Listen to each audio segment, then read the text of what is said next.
right, well, good morning. You know, until I came to the Grove, I didn't know what a bumper was. You know, that little thing that happens, like, between the music and somebody getting up, that little cool video or thing that always happens, that's called a bumper. And pretty excited that over this Christmas season, where we don't really have a nifty video or anything like that, we have some families in our church that are going to come up and read some of these incredible passages about the prophecies of Jesus coming and who he was and why this is so critical and our expectation of his arrival. Anyway, I just think that's really cool. So my name's Mark, and I'm excited to be here. This morning we're going to look at the first few verses of the book of John. And John is a book that has a whole lot of power. And when I found out that I was going to get to talk about it, I got pretty excited. In fact, I talked to some folks this morning. I feel like I could just say it. I mean, I could just read it and then kind of sit down. It has enough power that it just, if we'll just meditate on it for a second, it will change the way we look at everything. But to kind of get us started, this past week, Terry and I, we were coming back through somewhere around Eureka Springs. Caleb had a wrestling tournament up in Berryville, and so we were coming back. It was really late. I don't remember which fast food restaurant it was. I think it was Arby's. But they had an advertisement on their billboard that made me take a second look. And really, if I had been thirsty at all, or if it had been early enough in the evening that they had been open, I would have whipped in and gone and gotten me something to drink. Because catch this.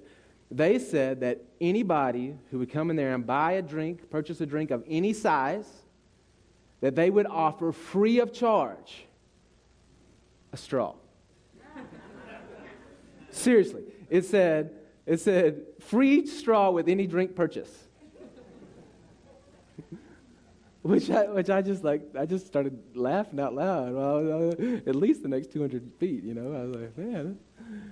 Now, why is that funny? I spent the next, 30 minutes driving thinking about that, Why is it funny? Well, it's funny because in my whole life, now maybe you have, but in my whole life, I have never paid for my straw. Whether the restaurant has $0 signs or 5 on the Yelp scale, whether, I paid up front or, got the ticket, I've never gone down through there and there's been a line item that said drinking straw. I just never have. In my whole life, that straw has been free. And so I just kind of take that straw for granted. And it's even hilarious to me to think that somebody would make a joke about giving it to me for free, because it's free anyway. Now, it cost every place that you ever gotten a straw, but it cost them something. No, be it didn't cost them very much, but it cost them something. But you've got it for so long, and it's just been there, that you just kind of take it for granted. That's just what happens. I get a straw. Fact, think about it. If they don't bring you a straw, you have a little bit of kind of an arrogant attitude.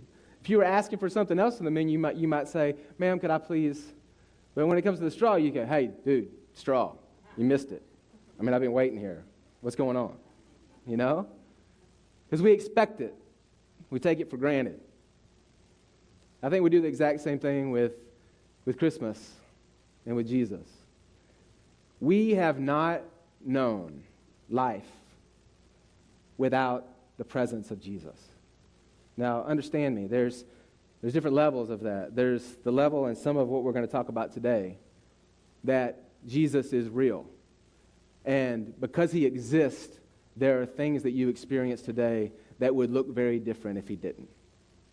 And then there's the reality that he's maybe been a part of your background and your upbringing. So maybe you've never really yielded your life to Jesus, but you grew up in a household where it was yielded to Jesus and his lordship. And you've experienced the blessing and the power of that, whether you realize it or not. So it's easy to just kind of take it for granted. And then some of us, maybe you yielded and put your personal trust in him, and that's been a long time ago. And so you've experienced life in Jesus for so many years that you've just kind of forgotten or gotten used to it or kind of just taken it for granted. Or Christmas, I mean, think about it. Unless you've spent some time in your life overseas in a place that doesn't celebrate Christmas, every December there have been lights, and there's been a tree, and there's been the story told in some form or fashion about the Messiah coming to take away the sins of the world. You're so used to it that it's easy just to kind of take it for granted. And what we're hoping in this series through December that we're calling Illuminate, we're hoping that it'll do something in us, where we won't just take it for granted. And I believe that John chapter 1, verses 1 through 5 that we're going to look at today is a really, really good start to that. Well, before we do, when I say the book of John, I know there's got to be some folks in the room that are like, all right, so tell me something about who this John is and why we're reading a book that he wrote. All right, so John is one of the Gospels, which means there are these 4 books that are written about the life of Jesus by people who had an eyewitness account. And I love it because it gives us these different pictures of the story of Jesus. The same story, but these are very different men who had very different perspectives. You got Luke, who, he's a doctor, and so he's real specific in the way that he describes it. You got Matthew, an accountant, and he's like, man, he's very detailed. Now, those guys and those kind of accounts, I'll be honest with you, I don't really jive as much with it. I mean, I get it. I'm glad that it's there. I pick up on it. But John is my man. Because John is kind of a passionate, almost a poet, a story. It's heart, and you feel it in the way that it comes out, man. He talks about Jesus as one whom he loved and whom he was loved by. John is one of the 3, Peter, James, and John, that got to be in special times like the Transfiguration with Jesus. They got to go a little bit deeper in the Garden of Gethsemane. They got to have a close, intimate relationship with him. John's an interesting cat because in the book, he never says, hey, I'm John, I'm writing the book. Instead, he talks about himself in third person, and it's kind of funny. Like at the Lord's Supper, he says, this guy that was sitting next to Jesus, the one whom he loved. Which I just think that's really funny. Just talking about himself, he's like, there were a lot of guys at the table, but right now I'm talking about the dude that was right next to him and the one he loved, There's another place that's really funny when, at the resurrection, when he and Peter find out, he tells the story that he and Peter, they run there, and it's a foot race, and he lets us know that he won. And he was the first one to get there, He was a little bit faster than Peter. Just to kind of add that in there, hey, by the way, I beat him. I was there first.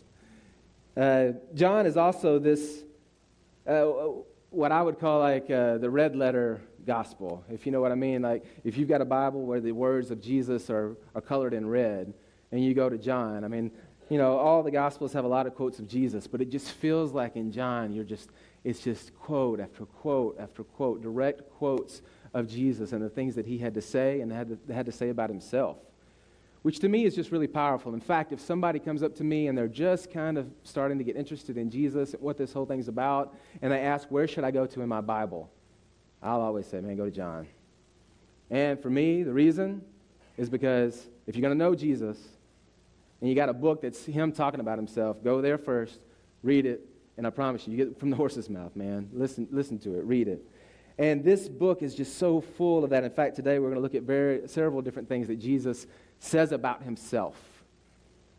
John tells us in chapter 20 of his gospel why he wrote the book. He gives us a direct answer. So this book was written. Why was it written? He says it this way.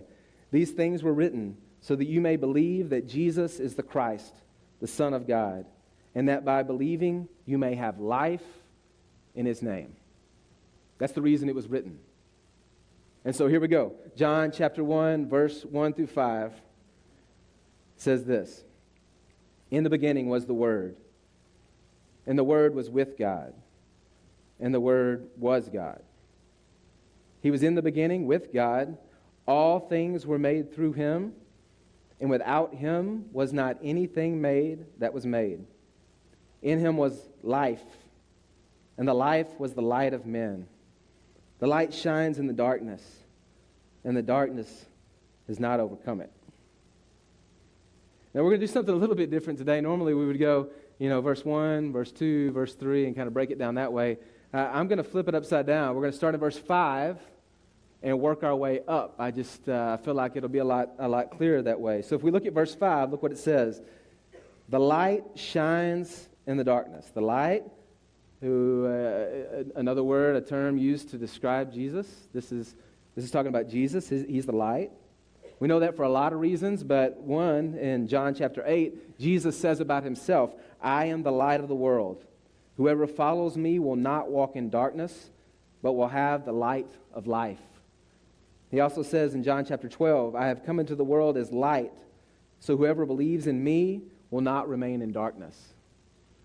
So here Jesus is the light. It says, the light shines in the darkness, and the darkness has not overcome it. Jesus is light. Now, why does that matter?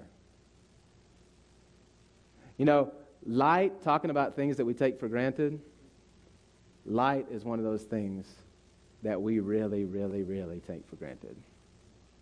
You know, people, humans, we have an innate fear, two innate fears that we're just kind of born with. Darkness and death. Darkness is something that we fear, but think about it. In your life, when have you really, really known utter, complete, total, blackout darkness?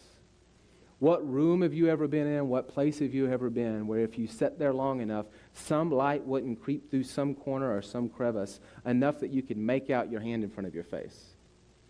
When have you ever been in utter darkness? You know, it's one of those things. If it had happened to you, you would remember it.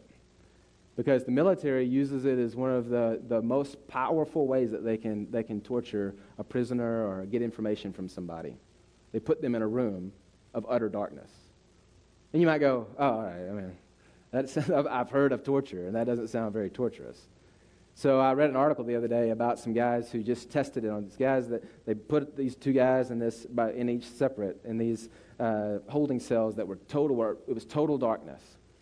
And the guy's writing this article saying, I really thought that I would walk in and 48 hours in total darkness was going to be nothing.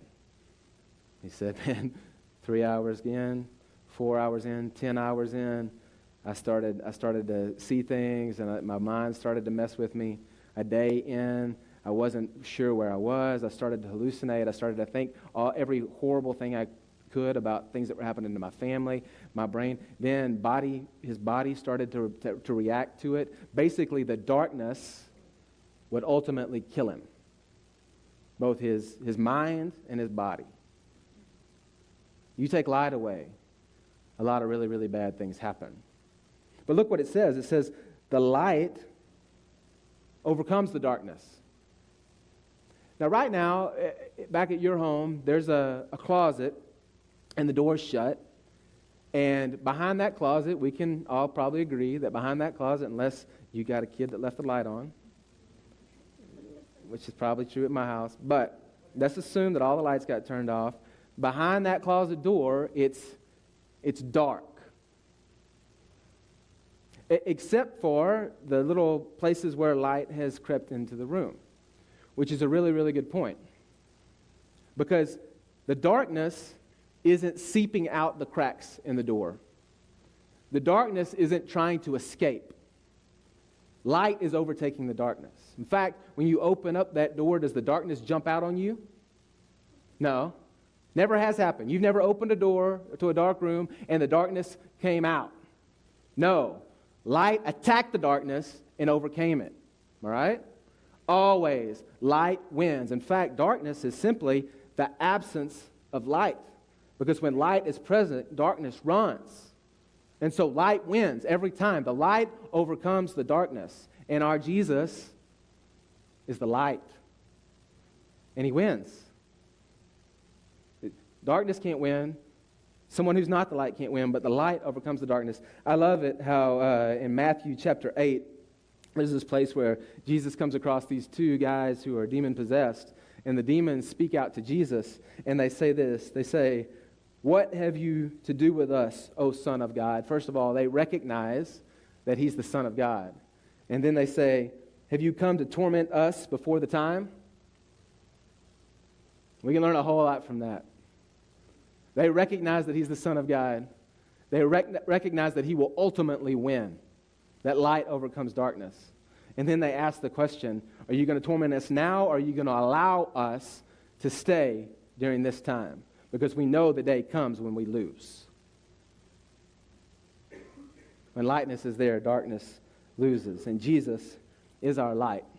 And we've chosen, there's a lot of different things that we're going to look at, but we've chosen, you notice the name of the series, Illuminate, to really bring attention to this fact that the light has come. That's who Jesus is. And this became very real to me when my family was living overseas because we were in a place where the big holiday is called Diwali. And Diwali happens at the end of October, right around my birthday, and it's crazy. I mean, Diwali is the celebration of light, and specifically light overcoming the darkness. And it's kind of built on all these different Hindu mythology, these different stories of these different deities, and the light overcoming the darkness. And there's still this question that kind of remains, what's the light that's going to overcome the darkness ultimately? And what they do, they light candles everywhere, and you put lights all over your house, and you exchange gifts. And so it feels a lot like Christmas in some ways, except that it's also 4th of July. They shoot fireworks. And one of the things you got to love about fireworks in a place like that is there's not really a lot of rules or regulations to fireworks. And so they are little bombs. And it just it's loud when you're talking about 20 million people in a city, and these bombs are all going out. In fact, I've flown over the city on Diwali before, and it just looks like boom, boom underneath the plane, man. You feel like you're in a war zone. In our house, when we were there one Diwali, we weren't actually in the street shooting the fireworks because I was kind of afraid. The boys were little, and we cracked the door open to let somebody in, and there was so much of that fireworks smoke that it just, a crack in the door totally filled the room where we couldn't really see each other. I mean, it's pretty crazy. So anyway, one of my friends, his name was Abhishek, we've been talking a lot about who Jesus was, and he had become very, very interested in him. And so he started asking more and more and more pointed questions. And one of his questions to me was, hey, Mark, if I follow this Jesus, what does Diwali look like? Because this is a huge time for my family. We all gather together. We do all these different traditions. And what will that mean if I follow Jesus? And I said, man, here's the truth. I've grown up in a different place, and I don't really have a good answer for you because I'm not from here. But I know a guy, a friend of mine, who follows Jesus and grew up in the same place and the way that you did. So we took a long trip to go visit this guy, and we sit down across from him, and I said, Abhishek, ask him any question you want to ask him. And one of his first questions was, what do I do with Diwali? If I follow Jesus, what do I do with Diwali? And I loved it, man, because this guy kind of sat back in his seat, and he said, what do you mean, what do you do with Diwali? What is Diwali? And he said, it's the celebration of the light. He said, the celebration of the light overcoming the darkness. He said, we just got through talking about it. Jesus is the light that overcomes the darkness. Finally, you get to celebrate a Diwali and celebrate the one who actually has the power to overcome the darkness. Go celebrate Diwali with your family and give worship to the one who has the power to actually overcome the darkness. He said, I celebrate Diwali more than anybody. Because actually to worship the one who has the power to overcome the darkness. Go light your candle and worship Jesus. Go shoot your fireworks and worship Jesus. Go know when you talk to your family that there is one who overcomes the darkness. And I went, that's what I'm talking about. Oh, that was sweet, man. And today still, man, I was back in India in October, and my friends gave me it's called a diya. That's a real kind of specific candle, old school candle. And I saved them for Christmas. Because we're going to light them and talk about that, because it's one of those parts of Christmas that we don't talk about a whole lot. But that's what happened when Jesus came. The light came to overcome the darkness, and the darkness loses when light comes. And this says that Jesus is the light. And then verse 4, and I promise we'll work faster. Verse 4 says, and in him was life, and the life was the light of men.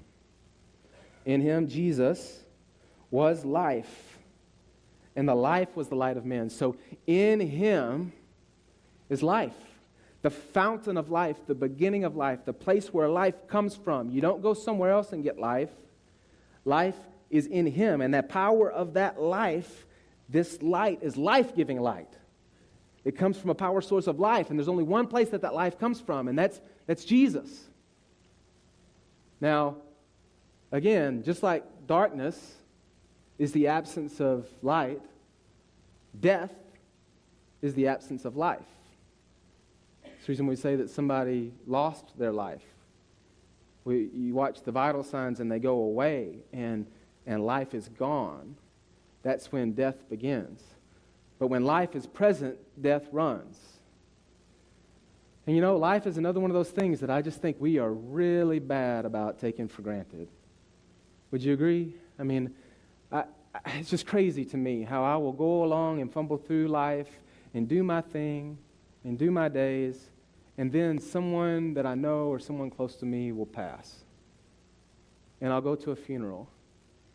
And it's almost like I get reminded again, oh yeah, we die. You know? Oh yeah, I better appreciate this day that I get. I better appreciate these people around me. I better take notice of each moment, because our days are numbered and death is coming. I just take life for granted. Isn't it crazy how we fumble along and just take it for granted? And in Jesus being the life, we take it for granted that he sustains life, both physical life. So we've got life on this planet. But what's more important is our spiritual life, because these bodies end, but our spirits go on. And Jesus says it, John chapter 17, he gives the definition of spiritual life, of eternal life. He says, this is eternal life, that they know you, the only true God, and Jesus Christ whom you have sent. So he says, life is being connected to Jesus. Death is being separated from Jesus. And that's much more than just physically, that's spiritually. Eternity. Life is with him. Death is apart from him. He has life. If you're connected to him, you have life. If you're disconnected from him, you don't. John chapter 10, he says, the thief, the enemy, the devil has come to steal, to kill, and to destroy. But he says that he came that they may have life, and not just normal life, but life abundantly, life that's overflowing. He says in John chapter 14 that he is the way, the truth, and the life, and no one comes to the Father, to God, except through Jesus. That he's the life. So what difference does it make? Light and life. What does it matter? 2017, December, Fayetteville, Arkansas. What difference does it make? I would argue that it makes all the difference. A few years ago, Terry and I were in Colorado in the summer, and it was the perfect day. I'm talking the sun was out. It was warm but not too warm, you know, just perfect for shorts and chacos and T-shirt. We were with a bunch of friends. We decided to go whitewater raft in a river, you know, and I was pretty excited about it. So we get there and we go to check in, and, you know, they give you, man, they scare you half to death, right? You're going to die on this river, but sign here. It's going to be all right. So we go through, and we're paying a lot of money to go ride this thing, and I'm not really excited about that. And then when we're checking out, he says, for this and this and this, and then for your wetsuit. Wetsuit. Now, side note, if you want to make me upset, try to upsell me on something that I don't think I need. That's the reason I'm not good at like tourist places when everybody's trying to sell you stuff, and it just makes me angry. Like, man, just take your stuff, go sell it to somebody who cares. I don't care. This guy was trying to upsell me a wetsuit, and everybody else was doing it, a bunch of idiots. And I'm like, keep your wetsuit. He looked at me like I wasn't very smart, you know.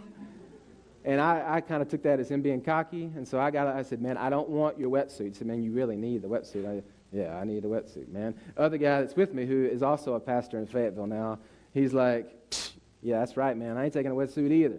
I said, all right, I'll let you guys go without a wetsuit, but you're likely going to die. And we just, yeah, whatever. So we jump in the boat. We're going down the river, and at first, you know, it's kind of easy going, you know, lazy river kind of stuff. But this is a pretty big river. First little rapids we hit, little white water splashes up on us. And I kid you not, those water drops, they felt like razor blades, that were like scraping my bones. I mean, it was painful. Those things were so cold. And it hit, and I was in the front of the boat, and my people behind me didn't see me. The Terry noticed and was letting me know how stupid I was. But I was just like, oh my goodness gracious. And I was just thinking, this is going to be a long day. And I look over at the other dude, he's in a different boat, and he's looking back at me, and he's thinking the same thing. I mean, he's just in pain. So we make it through the day, but seriously, if we had fallen in, I don't know what would have happened, because we were just so cold. And I saw a picture not long ago of this day, and we're all kind of there at the end, and everybody's happy and smiling in their wetsuits, and me and him are blue. We are blue, like in the picture, we're blue, and our lips are blue, and it was just horrible. And I learned that day. See, I had been in a whitewater raft in Georgia, and I had kayaked in Arkansas in the summers, and I found out that rainwater in Arkansas and snowmelt in Colorado are two very, very different things. They're two very, very different things. And that a wetsuit was not an upsell. It was not an add-on. It was a critical part of the equipment to survive the day. I'm telling you, Jesus is not an add-on or an upsell. He doesn't just make your life better. He is the source of life in the only way that it's possible. He makes all the difference. It's not just one among many. He is the one. In fact, move on to this next verse 3. It says, all things were made through him. And in case you didn't catch the first part, and without him, not anything that was made that was made. All things were created by him. He's the creator. Hold up. Jesus, the creator, the one who made it all. In fact, Colossians says it this way in chapter 1. For by him all things were created in heaven and on earth, visible and invisible, whether thrones or dominions or rulers or authorities. All things were created through him and ultimately for him. Jesus, creator. That means that in the same way that there's darkness and he brings light, and there's death and he brings life, he was the one that there was nothing, and he made something. There's a lot of things that get made, right? And there are people who make stuff, but they take something that already existed and they reform it and make something new. But that's not what we're talking about here. We're talking about the one that went from nothing to something, right? Nothing, something. Only Jesus. And it doesn't leave any room for anything else that was made apart from him. It says everything. And in case you didn't get it, not one thing was made apart from him, because he's the only one who has the power to take nothing and make something. And then he goes on in verse 2 to say, in the beginning, he was in the beginning with God. Hold up. Before there was anything, before anything was made, of course he has to be. If he's the creator, he has to exist before any created thing. He was there at the beginning. And it says he was there at the beginning with God. So that means in the beginning there was Jesus and there was God. And if we did more of a study, we would see that the Spirit of God is also there. And so we have these uncreated beings, and they're all separate. He was with God. But then look at the next verse. It says, in the beginning was the Word, and that's talking about Jesus. I'll explain that in a second. He was the Word. The Word was with God, and the Word was God. So he was standalone, and at the same time, fully God. So there's this one God, and there's these three distinct people, the Father, the Son, and the Holy Spirit, and Jesus is there.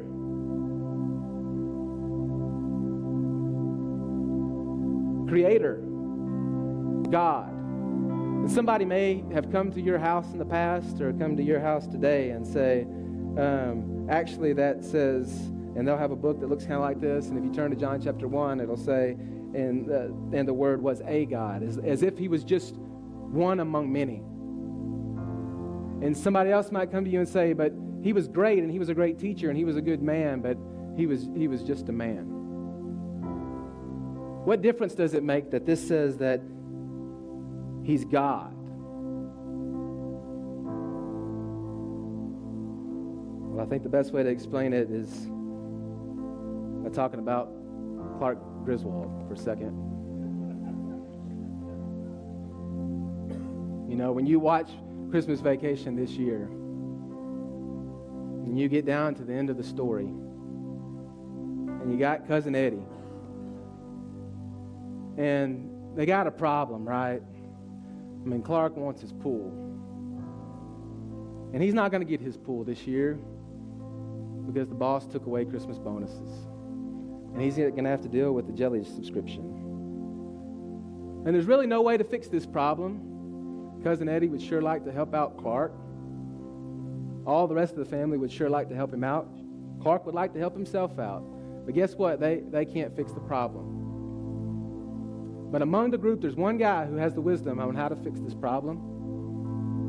It's the most humble, I guess, among the bunch. Cousin Eddie makes the trip over to the boss's house. He gets the boss, the only one who has the power to do this, and he brings him back over to the house, and the boss says, tell you what, I'm going to give you your Christmas bonus, and even more than that, I'm going to double it. Nobody could do that but the boss. Why does it matter that Jesus is God? Because nobody can set you free of sin and death. Nobody can overcome darkness in your life. Nobody can do these things that we're talking about. A man can't do that. Only God does that. And if you want any hope, if you're going to have any, if we're going to have any, if our world's going to have any, then it requires yielding, stopping, and going to the source of life and light. And that's Jesus. So learn something from Cousin Eddie today. You know, this morning we're stepping into this Christmas season, and I hope that maybe this opens up just a glimpse. That if your love for Jesus is weak,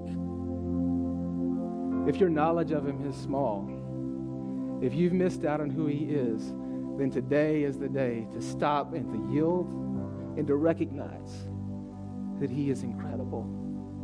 And he is the only hope. For me, for you, for us, he is the only hope. Nobody else can make those claims. And that's the reason why John goes, man, let me spend all these chapters telling you how incredible he is. That's the reason that they took him and killed him, because Jesus made the claim to be God, and they couldn't handle it. The question is, this morning, will you accept it? Let me pray for us.